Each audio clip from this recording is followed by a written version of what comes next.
আসসালামু আলাইকুম বন্ধুরা, এখন আমি একটা মজাদার টেস্টি রান্না করব। এই যে পদ্মার ইলিশের মাথা, আর এখানে আছে ফুলকপি, তারপরে আছে হলো ঝিঙে, তারপরে আলু। এইগুলা দিয়ে আজকে আমি এই মাথা দিয়ে রেসিপি করব। প্রথমে আমি মাথাটা ভেজে নিলাম।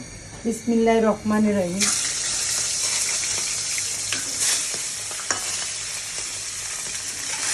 এখন তো ইলিশ মাছ ধরা বন্ধ, আগে ছিল ঘরে, তাই দিয়ে আমি একটা নিরামিষটা করব। তার উপকরণে আছে আদা বাটা, জিরে বাটা, ধনে পাতা আর পেঁয়াজ আর হলুদ, লবণ আর স্বাদের জন্য আছে ভালোবাসা।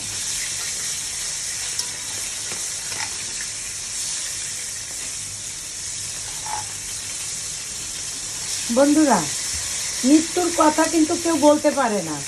যখন দুনিয়ায় আসবেন, আসার কথা সবাই জানে, কিন্তু চলে যাওয়ার কথা কিন্তু কেউ জানে না, একমাত্র উপর আল্লাহই জানে। তবে মাঝে মধ্যে চিন্তা করি আমিও, যে কখন হয়তো মালিকুল মউত আসবে, আমার জানটা কবজ করবে, কি নিলাম সাথে, কি নিয়ে যাব সাথে, এই চিন্তাটাই আসছে যে দুনিয়ায় আমি কি করলাম, আমি ওই কালে গিয়ে কী করে থাকবো। এই দুনিয়া তো ক্ষণিকের, আর যেখানে আমাদের সারা জনমন অনন্তকাল থাকতে হবে, সেখানের একটা হিসাব নিকাশ আছে। সে কীভাবে কি করব বুঝি না, তারপরেও অনেক কিছু শিখি, জানি যে যেহেতু আমরা মুসলিম, আমাদের সব কিছু জানা উচিত। তবে 5 ওয়াক্ত যে নামাজ পড়বে, বেহেশতের চাবি তার হাতে নির্ধারিত। আর ফরজ কী কী করলেন যা আমি জানি না, সেটা আমি বলবো না। কতটুকু কে আমল করতেছে, কে কতটুকু নেকি পাচ্ছে, সেটাও একমাত্র উপরের আল্লাহ জানে। তাও আমি মাঝে মধ্যে বলি, আপনাদের সাথে শেয়ার করি, যে যদি কোনো বোনের হয়তো না জেনে থাকে, সে যদি জানে, হয়তো এই পথটা সে বেছে নেবে। এইভাবে আমি আপনাদের কাছে এই কথাগুলো বলি, আপনারা রাগ করেন না। জেনে কী করবো বলেন? মা হারা, ভাই হারা, বাবা অসুস্থ, আমার মাথাটাই গেছে নষ্ট। এই নষ্ট মাথায় কি বলি, কিছু মনে করেন না। জেনে আমি তো বলেছি যে আপনার এই পাগল বোন কী করে না করে, এগুলো কিছু ধরবেন না। আর আমার যদি কথায় ভুল থাকে, আপনারা কমেন্টের মাধ্যমে আমাকে জানাই দেবেন।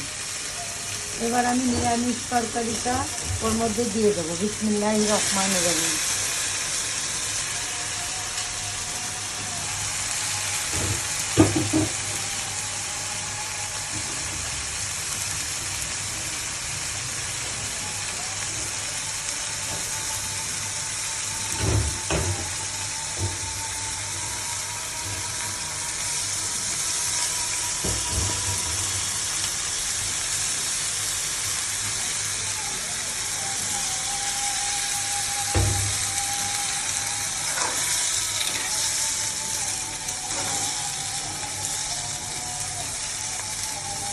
এবার রেখে দেব লবণ,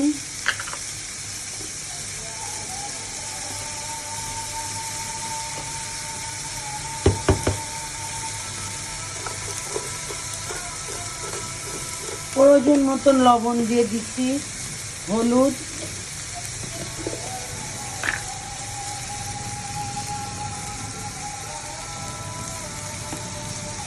আর দেব ঝালের গুঁড়া।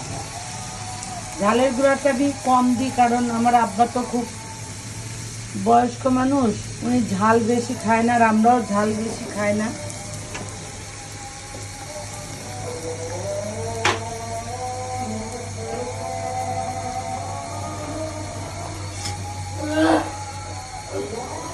এই যে ঝালের গুঁড়া,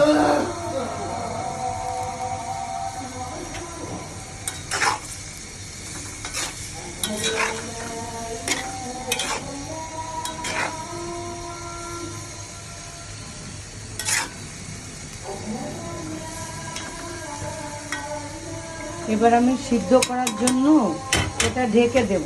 আর একটু সামান্য পানি দিয়ে দিলাম, দিয়ে এবার আমি ঢেকে দেব।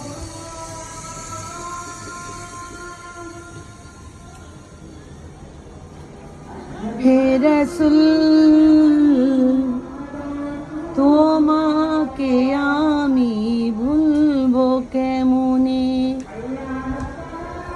এ দুনিয়ায় এসেছিলে কাফের আর মুনাফিকে তাড়িয়ে দিল তোমায় মক্কা থেকে মদিনায়।